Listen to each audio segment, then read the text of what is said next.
Welcome to the latest episode of our podcast series for financial advisors. Today's episode is Wirehouse Connections, why a next-gen Merrill advisor joined his $1 billion Breakaway colleagues. It's a conversation with Dylan O'Shea, partner at Quorum Private Wealth. I'm Mindy Diamond, and this is the Diamond Podcast for financial advisors.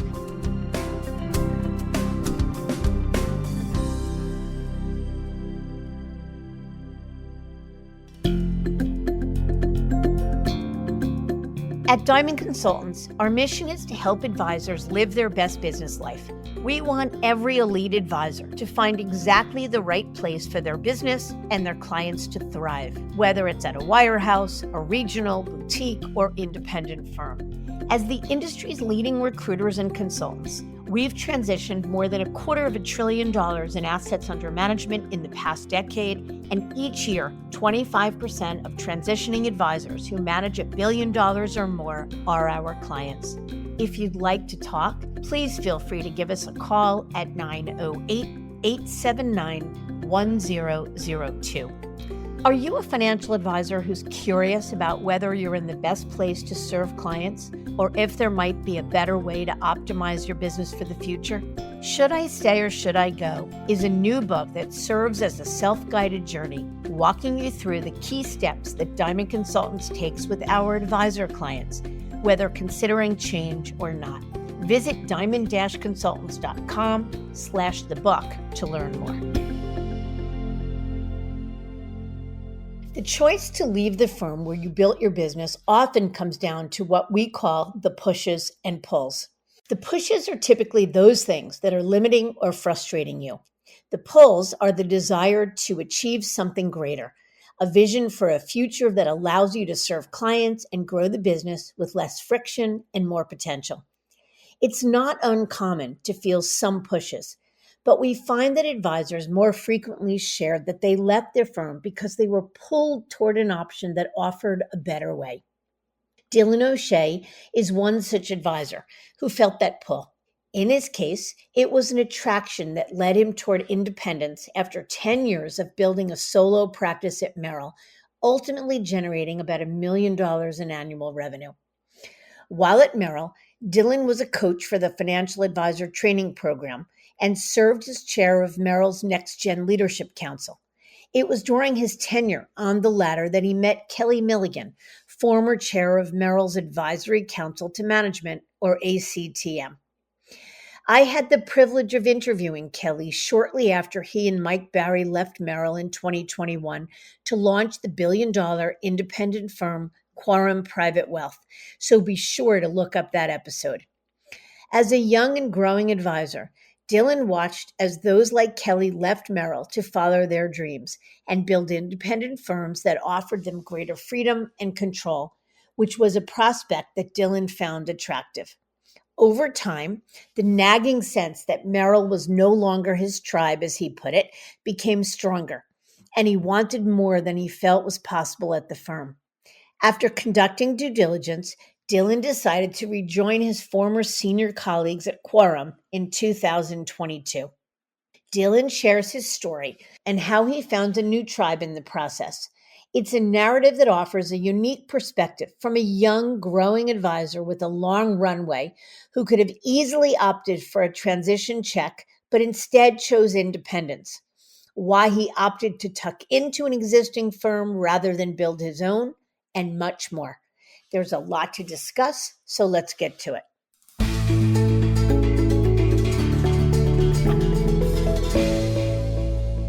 Dylan, I'm thrilled you're here to join me today.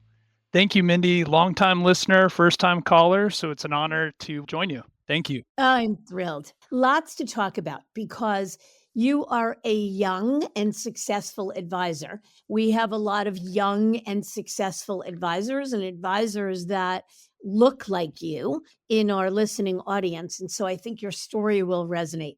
But let's start. Tell us a little bit about yourself, your professional path to launching Quorum, your independent firm, and what it's like being an advisor in your mid-30s.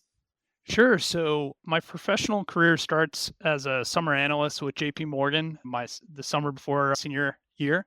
which exposed me a little bit to Wall Street and doing a bunch of spreadsheets. But eventually I decided to join Teach for America after college, where I taught for several years in Baltimore City Public Schools.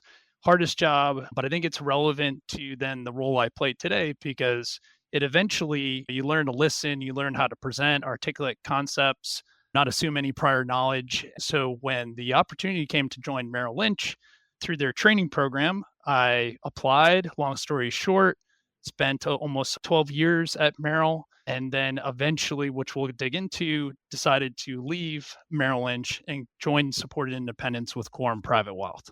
Okay, so I imagine that being an advisor in your mid 30s prevents some challenges. The most obvious one is the notion about addressing perceptions about your level of experience. People often associate experience and sophistication and expertise with having gray hair. So, what's it like when you prospect or approach older and more seasoned clients? So I think my teaching experience served me well, where you learn to ask good questions, try to understand what motivates a client. But that can only, like you said, the lack of white hair and experience in the seat. How I made up for that was pursuing professional development, up leveling your skill set, like getting your CFP, which I have. The CFP and up leveling my skill set to make up for that lack of white hair really helped. And I'll give you a personal anecdote that's somewhat unrelated, but I have celiac disease, which means an intolerance to gluten. And I realized this when I was in college, where I went to three Johns Hopkins dermatologists. And it was the third one who looked like Doogie Howser. He was about like 28 years old. And when I went to him, I was like, wait, this guy is going to tell me what's wrong with me. He hit it right on the head. I was blown away. And from then on, all I wanted to do was meet with him.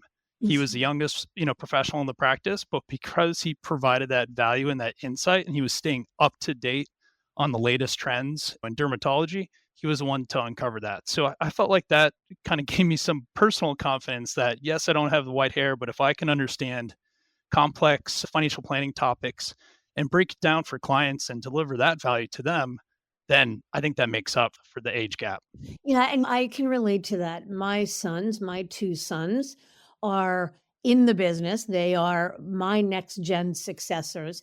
And I remember when my older son Lewis joined the business, he was just about your age and he was really worried about how people would respond to a 30 something year old consultant.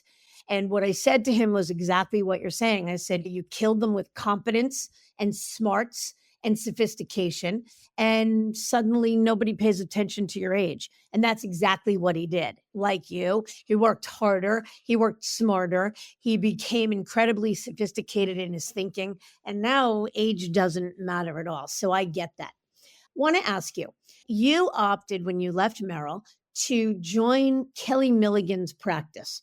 Kelly is one of two managing partners of Quorum. He was actually a guest on this show in August of 22. So, for those that either missed it or don't recall, can you tell us a little bit about Quorum's value proposition? Absolutely. Our value proposition starts with that our North Star is the client and the client experience. There's no other constituency that we're beholden to. I can remember when I was at Merrill getting a 10-year anniversary plaque that said, thank you for all you do for customers, teammates, and shareholders. And I think they're saying it right there for shareholders. And I understand you're a publicly traded company. You need to do what will drive value for shareholders. But at times that kind of created some push and pull. And I'm sure we'll get into it later on in this podcast. But I just feel like now we have a much wider toolkit and we have the flexibility to bring those solutions to bear for our clients. Yeah. So when Mike Barry and Kelly, the two senior advisors of Quorum, broke from Merrill in, I believe it was April of 21, they were managing in the vicinity of about a billion, 1.1 billion in assets. What does the business look like today, 3 years later? And tell us also a little bit about your business in terms of how much in assets you were managing when you left Merrill. Sure. I know the Merrill, I don't know if they still call it the PMAC system, but that was the dashboard to see your total assets under management. And I know at the time that asset under management included liabilities. So I Mhm. think the 1.1 billion of assets, a lot of that was liabilities. That's including myself too from my practice, which was about 120 million at Merrill before I left. So I think there's a little bit of noise there with some assets and liabilities, but now we're at over a billion of assets. So the growth, there's been some significant growth over the last 3 years, 2.5 years to now get over to that 1 billion mark. And how has the client base changed? In other words, are Kelly, Mike, and yourself still managing? Did you lose clients? Did you gain clients? Like, what does the overall client base look like in the past 3 years? So we were fortunate that most of our clients decided to join us. And I think it's because our motivations were pure. I mean, we started this firm out of our own pocket, put up our own money. And that's how strongly we felt about the value that we could provide in the independent space. So I think that's shown through to clients where when we're saying we did this in your best interests, we really mean that. And so our client base hasn't necessarily changed in terms of the types of clients that we serve and the target markets that we look to serve, but it's definitely been a great experience and we felt like it's been empowering. Correct me if I'm wrong, but you left Merrill almost a year later than Mike and Kelly broke away. When they left, did you know that you were going to join them and you just waited? What was the reason for that timing? Yes, so what happened is it was about a year on from Kelly, Mike, Sue, Melissa, and the team leaving Merrill on the West Coast. And I pretty much honed in on Sanctuary Wealth as the supporting independence partner that I wanted to utilize. And so since the Quorum team was already working with Sanctuary, I was really calling Kelly to phone a friend. Hey, how's it going? What's been good? What would you do different? And through that conversation, I realized that there was a lot of synergy to what I was trying to achieve, what my wants were, what my needs were. And we walked through that. And long story short, a few meetings later, I also do a lot of business on the West Coast where that brings me to the Bay Area a few times a year. So I was out there and was able to stop by the office and actually meet the rest of the team who I did not know. I knew Kelly Milligan, and we'll get into it around the past experience between us, but I got to meet the rest of the team and it was awesome meeting Sue, Kelly, Melissa, Mike, and realizing that together you can go farther. We were privileged and honored. Kathy Nichols from my team was actually privileged to facilitate your move. When you first began the process to consider independence and zeroed in on working with Sanctuary, were you looking to go it alone or did you always know you wanted to join an existing firm? Initially, it was alone. In hindsight, like that seems ridiculous. And part of that was where I quickly pivoted away from going alone was again, if I'm making those calls on Friday after I resign saying, please come join me at a firm you've never heard of that we started ourselves, to say that it's just me, which clients were always used to working with just me mostly. I felt like it would just be maybe a little bit harder. And plus, having a team of highly credentialed folks on the West Coast, we have our East Coast office here, I think just created much more value. So it was really important, though, to have that culture where I could just really feel comfortable that if anything happened to me, we wouldn't skip a beat with being able to be advised by the team on the West Coast. So I want to zero in on something you just said. You said in hindsight, it would have been ridiculous to go it alone. Ridiculous because 100 million under management, you felt like you would have needed more scale, or ridiculous because you realize now that having additional scale and capacity and support and infrastructure just makes more sense. Definitely will agree with you on the latter there. And I think it's because you don't know what you don't know, where I could try to ask questions, understand more about this custodian versus that custodian, and what are we going to do for marketing? And all of that would eventually fall mostly on me if I was running a solo RIA. And I mean, to come straight out of the Wirehouse was just a bridge too far for me. And so I felt like if I'm going to say this is going to be the best decision for my clients and client base, having a team of existing infrastructure and experience was the answer. Got it. So Quorum is based in San Francisco, and you alluded to this, but you and your registered associate are based in New Jersey. How does that work? What challenges do you face, if any, associating with a business that's on the other side of the country? And would it or could it have been easier to associate with a business based in New York or New Jersey or somewhere on the East Coast? So my practice has always been digital heavy with in-person communication largely done over video conference. So I'm comfortable with the remote nature of our team's collaboration. Also, a good size of my client base are on the West Coast and the Bay Area in particular. So having a physical presence in their backyard, so to speak, was also really helpful. And were there any challenges or are there any challenges of not being able to just walk down the hall and saying, "Hey, my computer doesn't work," or "I need some infrastructure support," or whatever it is? Yeah, but we do maintain like weekly open huddles or Zoom time to just catch up that's scheduled and then sometimes unscheduled.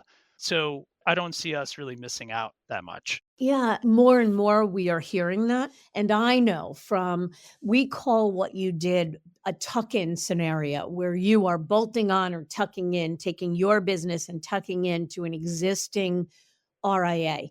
And more it makes sense, and more geography just is a non issue. So I get that totally.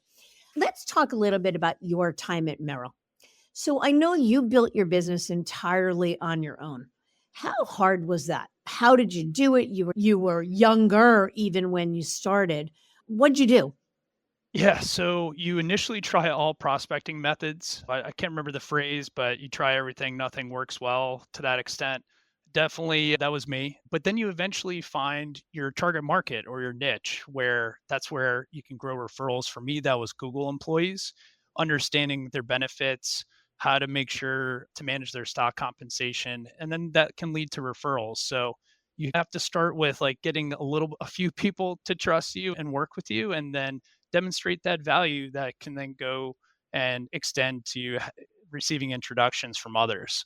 So did you start out in Merrill's training program and why Merrill? So when I did do the PMD program, which is what the Yeah. training program was called at the time, and it's similar to like an aircraft carrier where you have a limited runway to take flight and hit your hurdles. So extremely hard, but at the same time, a great like training ground. And Merrill did at the time invest a lot of resources into providing coaching and mentorship.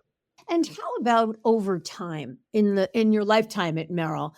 What was great about being there? I mean, in my opinion, I think there's no better training ground for a young advisor than one of the Wirehouse training programs because I think that they have a methodology and a tried and true infrastructure that and mentors, available mentors to really help you to learn the business. So, what was great about it in your tenure at Merrill?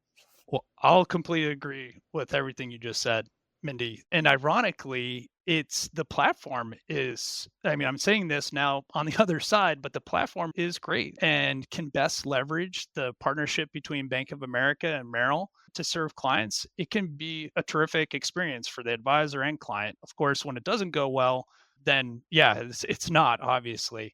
So I had the privilege of being the chair of the Next Gen Leadership Council at Merrill Lynch. And that was formerly called the Millennial Advisory Board. But as a geriatric millennial, we were starting to age out. So we rebranded.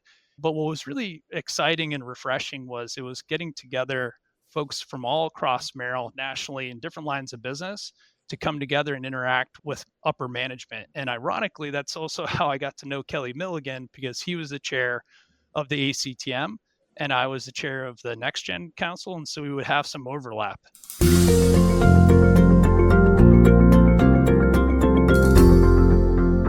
I talked with Kelly about I asked him this very same question that being on the ACTM, let alone being the chair of it, gave him a unique lens into what was coming down the pike. And that allowed him to say, not only is Merrill the right firm for today, but to assess whether or not it was the right firm for tomorrow and 5 years from now. I imagine from a next gen perspective, you had a similar lens. So, what was it that you saw coming down the pike that began to make you say, I don't know if Merrill's going to be my forever home? I'll give you a really just small example was one of the biggest costs at Merrill aside from advisor compensation is real estate. And I remember a session where we were talking about the price of real estate and the costs and its impact to the bottom line at Merrill. And I remember asking on the council, well, what if we were to adopt like a different model where you pay for the office space that you need or want, almost like a WeWork example? And it just was like crickets, like, what is this guy talking about? But of just trying to think of like different ways to do business. And although that idea never took flight and probably shouldn't, it was just starting to open up the can of like, what else is out there? Is there a better way to do things? There's a better way to practice. And that's probably what started to lead me to consider all the other alternatives. Yeah, that raises an interesting point. When I talk with a young advisor, and I don't necessarily mean in terms of age, I mean more in terms of length of service. What I say to them is it's very important to determine as soon as possible whether or not you are all in with your firm or all out. And what I mean by that is the longer you stay in a place that you're pretty sure isn't going to be right or isn't going to be your forever home, you're leaving chips on the table. And that's not to say you should move every few years. I definitely don't think that. But I do think if you begin to have a sense that it's not right or it's not going to be right for the foreseeable future, you have a responsibility as a fiduciary to begin to at least understand whether those instincts or curiosities are worth acting upon. So I would ask you, I talk to people a lot about pushes and pulls in terms of drivers for movement. The pushes are the things that are frustrating you, pushing you out the door. The pulls are being pulled towards something exciting, something you want to be able to do that you can't where you are. So do you think that your decision to leave was more rooted in pushes or pulls? 100% pull. I wasn't running away from something, but towards something where, in a way, going back a little bit, I buried my head in the sand. I didn't take recruiter calls. I thought Merrill is where I would retire, but it was starting, and you mentioned this, like your fiduciary duty to your clients to, as a business owner, to then pick your head up out of the sand and say, what else is out there? Is there a better way? And maybe there's not. That's fine. And it affirms that your current situation is well served. But for me, you start to see and learn about what's out there in independence. And if you've got that moxie and that drive to go and do it, it can be a wonderful experience for you and most importantly for clients. That's a really good answer because I think for anyone, no matter how long they've been with a firm, no matter how much they manage in assets, a move will always be more successful if it's more rooted in pulls than pushes. You should never be just running away from something. But we know, and you had a lens into it, that life at Merrill was changing. So, what was going on at the time? What are the kinds of things you saw that made you say, even begin to say, wow, maybe I should explore? So I can think of some specific examples, and I'll get to one in a minute. But first is I was immensely grateful that Merrill supported further education, reimbursed me for my CFP, some other designations. And so I think you go onto the website right now at Merrill, and it will say something along the lines of we provide comprehensive wealth management or holistic wealth management services. But as a CFP, I didn't, it was a struggle. I'll give you one example. Merrill at one point put together this AGN, I think it's called Advisor Growth Network. And on these calls, we would be sharing best practices, ideas around how to grow your practice or recent wins. And one win that I shared was a client where they have a health savings account, an HSA. And through looking across their entire balance sheet, getting things linked up, saw that they just had everything in cash. They never invested a dollar in their HSA. And so I shared that it was a great moment to provide education and value to the client, which actually led to that client referring one of their colleagues who also made the same mistake. And instead of like the response amongst like my peers being, oh, great, when talking about, yeah, that's great that you're looking across their balance sheet, it was one, you talked about an asset that's off platform, like there's risk there, which of course you have to be compliant. But it came from a spirit of no negativity. You can't make money off of that. It's not an asset that we can bill on here. And it was illuminating to like, this just wasn't my tribe in a way. Like it was just starting to become where I just, going in different directions. And so again, I wasn't running from it, but running toward independence as a better way to serve clients. That's a good pivot point. Better for whom and better how? Were there things you couldn't do from a client perspective? Were there things you couldn't do for clients at Merrill? Sure. So advising on held away assets could be one example. Now, in the independent space, there are compliant partners and programs that you can utilize to be able to provide compliant advice in investment management, say to a client's 401k. That was something you couldn't do at Merrill at the time. And again, if a client is coming to you to provide comprehensive wealth management and you have to put your hands up and say, sorry, can't talk about your 401k investments, can't talk about your stock compensation plan in the level of detail that as a CFP or other financial advisor, you just feel is necessary. And so that's an example. I've got plenty more of different capabilities that I couldn't do at Merrill. So give us one or two more. Another example is managing your growth. I think that could be something that will resonate with listeners, especially maybe folks who are at Merrill, where for a time it was this focus on carrot versus stick approach of growth. Carrot, if you grow enough, you can get some extra points on your grid.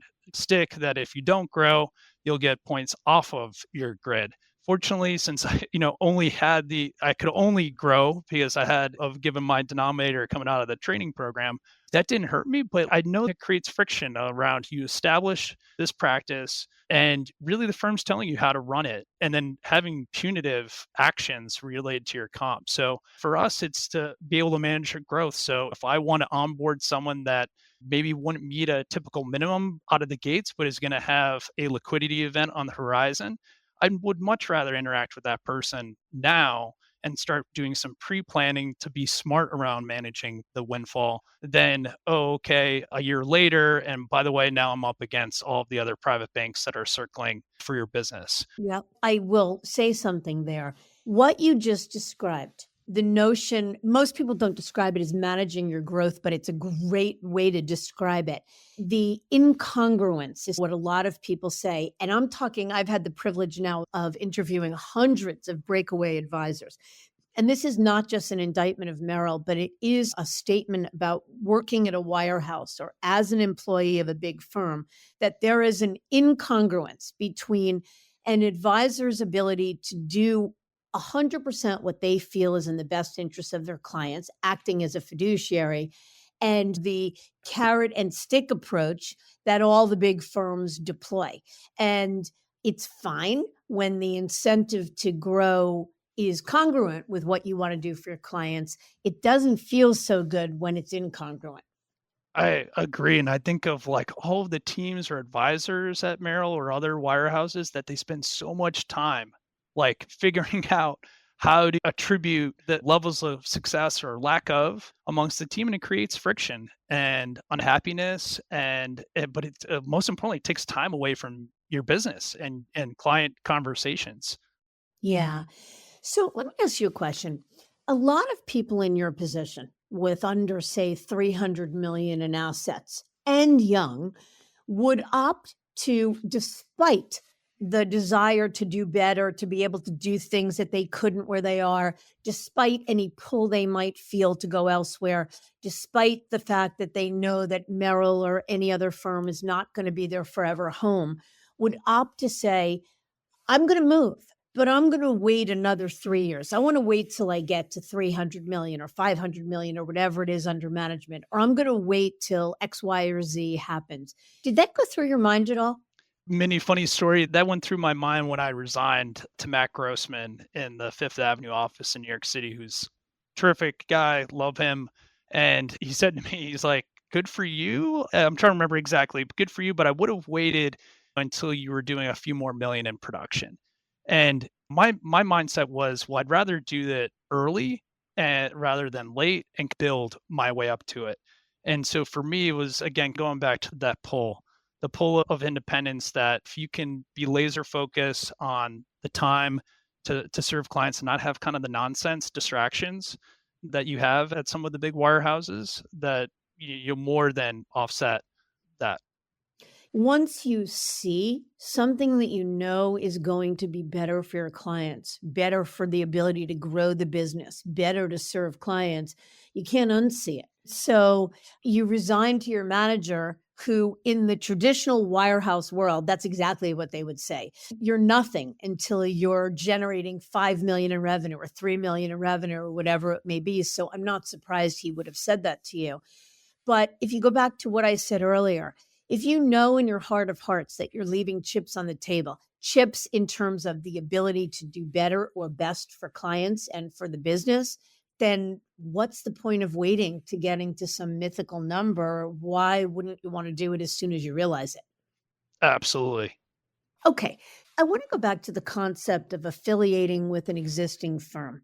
You say that Kathy introduced you to Sanctuary. You began to fall in love with the idea of independence and know that's the direction you were going to go in.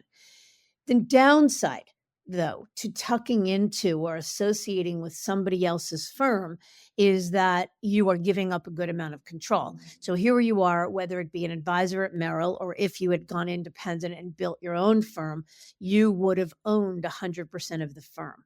Was there any sort of conflict in your mind at all about or friction in terms of how to reconcile the giving up control for the ability to plug into this established infrastructure?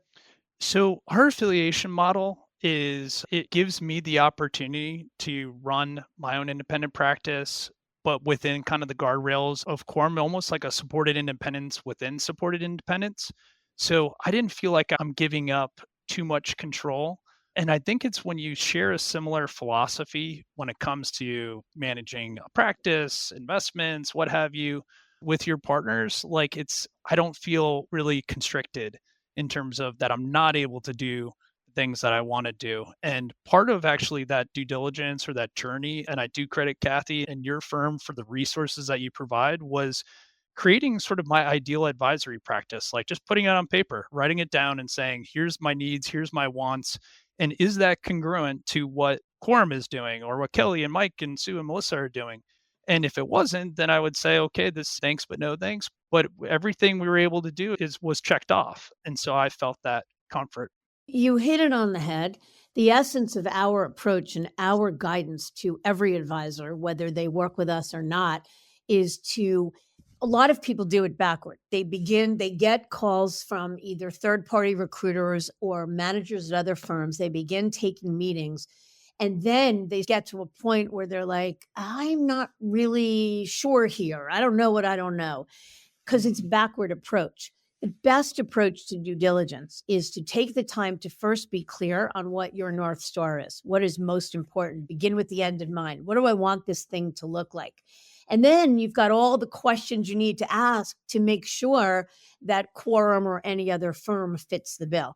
So to that end, did either Sanctuary introduce you to other established RIAs you could tuck into? Did Kathy introduce you to other supported independent models? Like, what did that due diligence process look like? Kathy and I did look at some models, but given a lot of sort of the Merrill history at Sanctuary, with a lot of folks speaking Merrillese, if you will, that was really what kind of narrowed the choices. Yeah, you knew it felt right. Yes.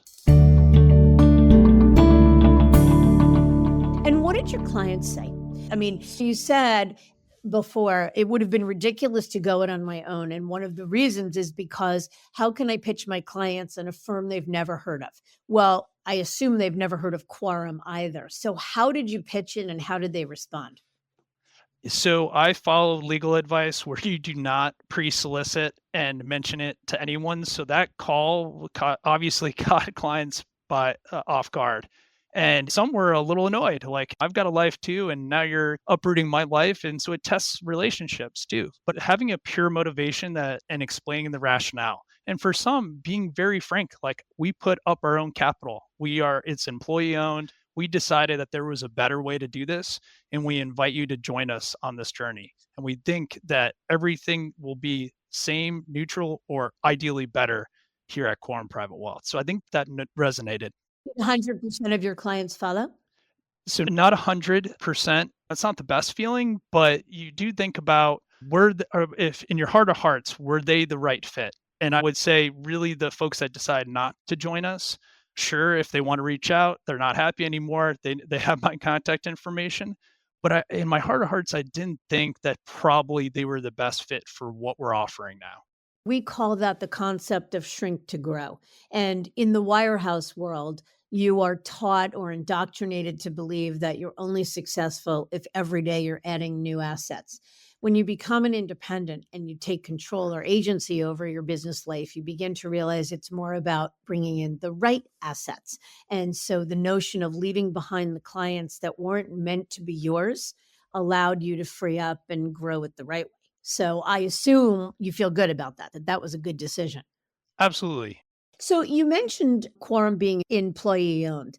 So I'm wondering, as employee owned and having to buy into the firm, that is the exact opposite from a monetization perspective of what you would have gotten had you opted to go from Merrill to UBS or Morgan or Wells or something of the sort.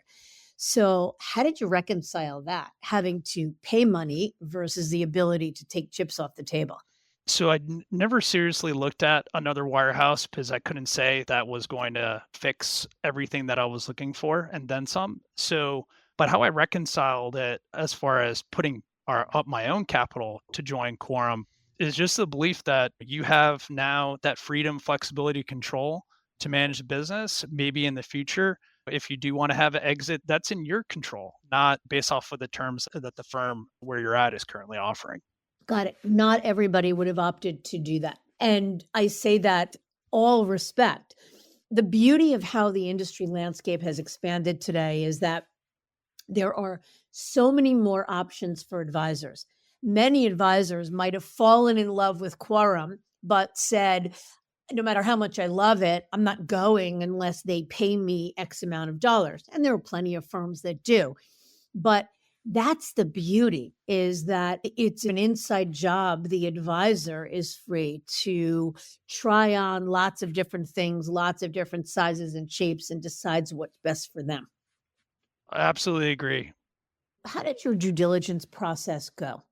When you first got the feeling, I need to leave Merrill, it's not going to be my forever home. Did you reach out to Kathy? Did she reach out to you? Did you know you were going to use a recruiter? You mentioned listening to this podcast. How did that fit into the due diligence process, et cetera? Oh, absolutely. The podcast was listening while I would mow lawn, shovel snow, go for a walk. It definitely played a role in my decision-making process. But I learned like in chatting with Kathy too, like I would take in a lot of information or listen to like other people's whys, like why they left Merrill, why they decided, but I really wasn't honing in on what's my personal why? Like why what am I really looking for and defining that. And so that was an important step for me was taking pen to paper and start writing out what does the ideal advisory practice look like? What are my needs? What are my wants? And what is the platform that aligns with that? And once I got that crystal clear as I had, it really helped with filtering down decisions because I think it's important for listeners to think of like what they don't want, like and just start to filter that out. Otherwise, you'll go on this like journey of multiple meetings and you're all over the place and then people are telling you what you should think rather than how you feel. Bravo. Well said. And if when I guide someone, I guide them in that exact way. Okay, so let's pivot away from the transition process and the due diligence process and talk to me about having built a wealth management business. Who are your mentors? And I'm going to assume now those mentors include the Kelly and Mike and others at Quorum. But even before that, where did you learn to be a good advisor from? On a personal level, my mom, my aunt, and my uncle. Those are the three people who I all grew up with. My mom was a single parent, and seeing her grit and work ethic and how she can connect to people definitely inspired me. My aunt, also being an educator, she took us to the zoo, took us to experiences that I felt like showed me that the world was bigger than our small backyard. And then lastly, my uncle, Gary, he grew up on a farm in Pennsylvania and then right out of college decided on a lark to take a job in the Bay Area and had a successful career. But how he was brave to take that leap All of those experiences, I think, impacted my decision-making process of my why, and then eventually what led me to Quorum. Yeah, I love it because I think you're right that bravery and courage have a lot to do with this. I mean, going back to the financial piece, that even with $100 million book, there were very significant transition deals you could have gotten. Instead, you did the exact opposite. You've got your manager telling you, what are you, crazy to not wait until you're at 2 or 3 million in production to leave? And you've got many people who would have opted for a different decision. And I think what you did is brave. And it sounds like it's paying off because you're living a life of congruence. And to me, that's really what it's all about, is that especially when you're young and you have a long runway, you want to make sure that what you're doing feels soulful and right. And it sounds like that's the case. So let me ask you one final question, Dylan. In your mind, with such a long runway to retirement, what do you see the next 10 to 20 years of your career looking like? So I see my career evolving more into strategic planning and perhaps leadership of the firm. I'm a CFP. I always love the value of a financial plan. We're planning first, investment second. But I am drawn to getting a little bit more into the strategic planning and sharing our story with others, not just clients, but even other advisors who are curious about what is independence like, and is Quorum maybe somewhere where I can affiliate with to have greater success.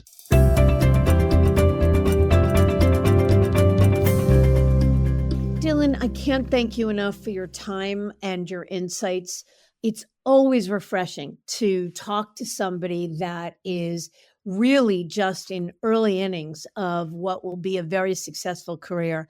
I have enormous respect. I love the choices you made because it sounds like the choices were all rooted in the absolute best possible reasons. And I think that's a winning combination. I have always lived my life saying that I need to do what feels right, what seems right, what intuitively feels best for me and anyone that I'm serving. And then the money follows. And if it doesn't, then the money wasn't meant to be mine in the first place. Amen. Well, thank you. I hope that as you grow this business significantly and continue to do the great things you'd like to do, that you will visit us again. That would be a pleasure, Mindy. I thank you so much for the opportunity to participate. It was a real pleasure.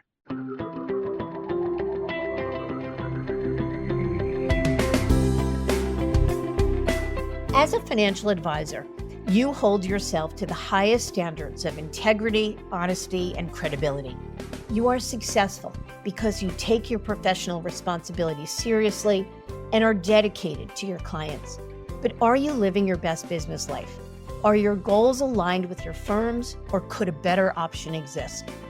Should I Stay or Should I Go is a book written with you in mind. It's a self-guided journey that walks you through the key steps that we take with our advisor clients. This strategic thought process and roadmap to professional self-discovery is designed to help you ask the right questions and think critically and objectively, whether you're considering change or not. Learn how to get your copy at diamond-consultants.com/thebook.